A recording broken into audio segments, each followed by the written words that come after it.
Hello everyone, and welcome to my movie review of the Avengers Age of Ultron.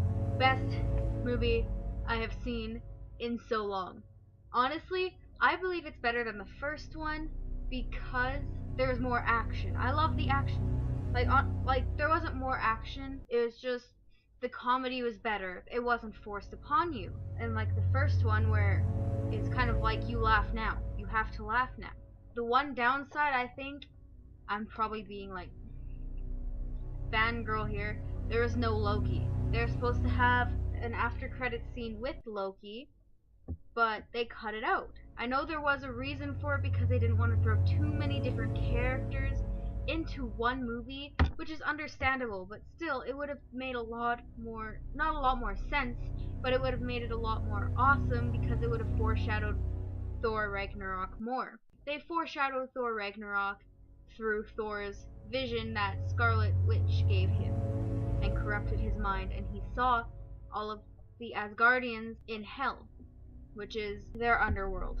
Hawkeye, he has a family. Who would have thought? Like, I didn't see that coming, honestly.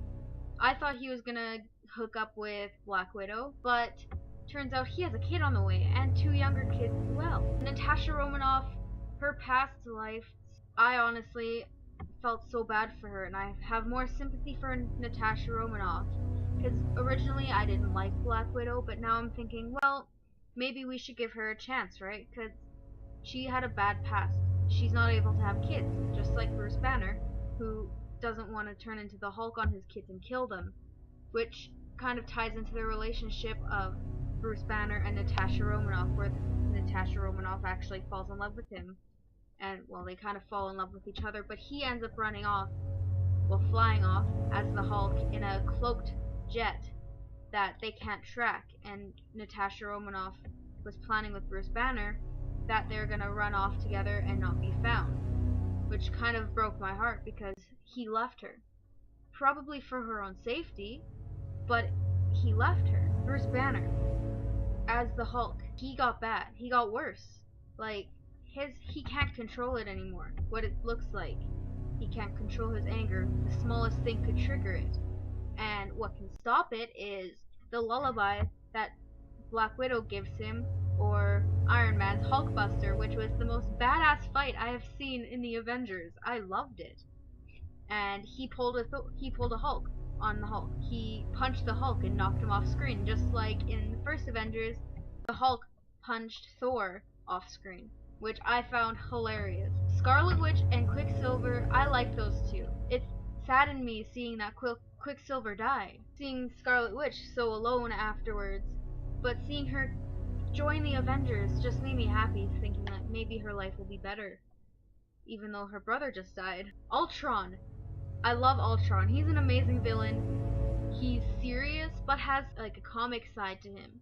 Like, there are a couple jokes that he throws in here and there. He's kind of like a normal human being because he's an AI almost. Well, technically. The Vision, who is supposed to be Ultron's, I guess you could say, child, he's more intelligent, more human than Ultron is, and turns into one of the Avengers as well. Iron Man and Thor, you could technically say, are the parents of the Vision because he is a combination of the two, because Thor creates the Vision with his, like, the lightning or whatever, and Iron Man created him with Jarvis. Black Panther. I like how they introduced him. They introduced five characters, I guess you could say, in this movie. And I like that because I like it when they introduce new. The more they introduce, the happier I am. And the introduction of Black Panther was actually pretty awesome. And the fact that he has his own movie coming out in 2017, I believe.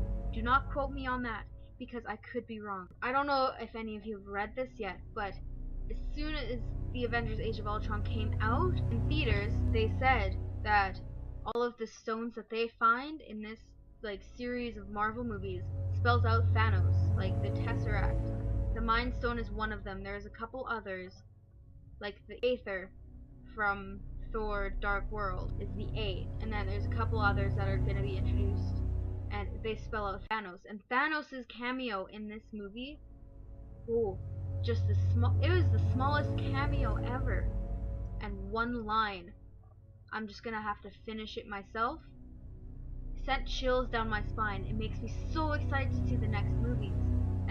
the Guardians of the Galaxy are in the next Avengers movies, because there are 2 coming out, and I'm kind of excited about that because it's like part 1, part 2. Woohoo! Spoilers for the end of the video. Yeah, like I think it's Infinity War. Yeah, it's the Avengers Infinity War part 1 and then part 2. And then there are a bunch of other movies in between, like Captain America Civil War. I'm kind of excited for. You can kind of tell the tension between Captain America and Iron Man in this film, and how it's leading towards the Civil War. And I enjoyed it myself. I don't know about anybody else. I think it's the best out of the 2, even if Loki wasn't in it. But other than that, it was really good. Anyways, that's it for this video. Please like if you enjoyed, and if you want to see more, subscribe to my channel. I have an Into the Woods review that I could put at the end of this video, and I have vlogs on this channel, other random videos. If you want to check it out, you can. Comment in this video if I missed anything, or if you want to discuss something about this movie. I am happy to discuss with you. I don't mind. Share this video with your friends on Facebook, Twitter, well, I guess you could Instagram, and Tumblr, anything that you can think of. And yes, thank you for watching. Have a great day or a great night wherever you are. And stay awesome. Bye-bye!